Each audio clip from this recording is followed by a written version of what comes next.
Home of the first American in space, Alan Shepard. And home of the first U.S. Attorney General, Samuel Shelburne.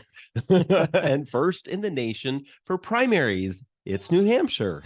You're listening to Queer Money episode number 425, and today we're sharing the most affordable LGBTQ plus friendly city in New Hampshire. Now, on with the show.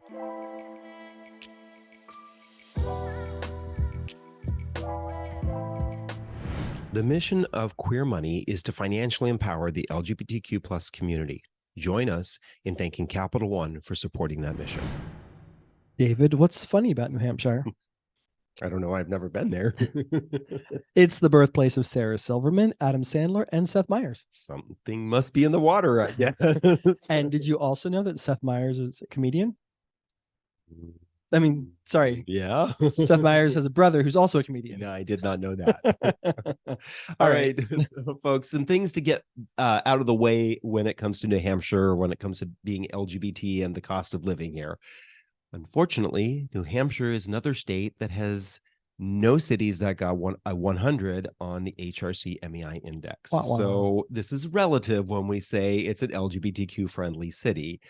Also, New Hampshire is an expensive place because not a single city has that we were able to look at has a cost of living that's below 100% of the national average, as well as the U.S. Census. We found it was very difficult to get information from the U.S. Census when it came to household average and median incomes on some of these really small towns. So we had to switch to pulling this information from another source. And what we did is we pulled it from a source called Point to Homes, which does have a lot of individual city information. It may be a good resource for you if you're looking at any of these cities and you want some more information on them. So let's dive into our runner-up and our winner, John. Who's our runner-up? All right, our runner-up is Manchester. Manchester has 86 on the HRC MEI. Home values are at $370,000 on average per property, which is the bottom quartile for the state. Rents come in at $1,694 on average per month for a two-bedroom, two-bathroom apartment, also at the bottom quartile for the state. Cost of living is $121.4. That's on the low side for the state. Average incomes come in at $82,000 on average per year, also on the low side. And then median incomes come in at $67,000 on average.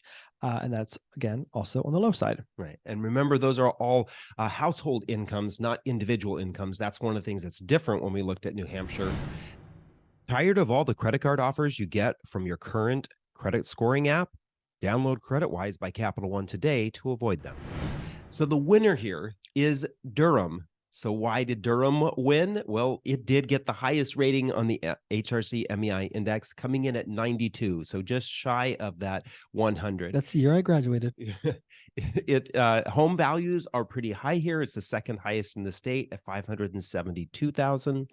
Rents come in at $1,695, which is right in the middle for the state, and its cost of living came in at 130.5%, again above the national average, but it has the highest and second highest incomes when it comes to average income at $105,000 and median income at $89,000. Again, those are household incomes for both of those. So some great things about Durham is that it's a super picturesque city with lots of parks, including nature refuges, trails, water features, including a waterfall at Packers Falls Park. It's also home of University of New Hampshire, which is very central to Durham, and they have a pretty solid LGBTQ plus group there called Alliance, which meets weekly during and throughout the school year. It's also a great place for fishing, swimming, skiing, snowboarding, stargazing at its observatory. And it's very much like Vermont, a very picturesque place, great place to do lots of outdoor things. Yeah, exactly. But it is a sparsely populated state. So that's why we don't have any big cities that a lot of us are familiar with. And so it's expensive and nobody's got a 100. Right. So some work to do there, New Hampshire. But again, congrats to Manchester and Durham. Financial independence with a checking and savings account that doesn't nickel and dime you with fees. Get a Capital One 360 checking or 360 performance savings account at Capital One today. Thank you for listening to or watching another episode of Queer Money. On next week's Queer Money bonus episode, we're going to cover the most affordable LGBTQ plus friendly city in our most recent home of Nevada. And if you'd like to see the results of all the cities that we're looking at in each of the states as we do them, you can go to queermoneypodcast.com/cities or click on the link that's in your podcast player or in the description of this YouTube video to get the growing analysis. Thank you and have an amazing week.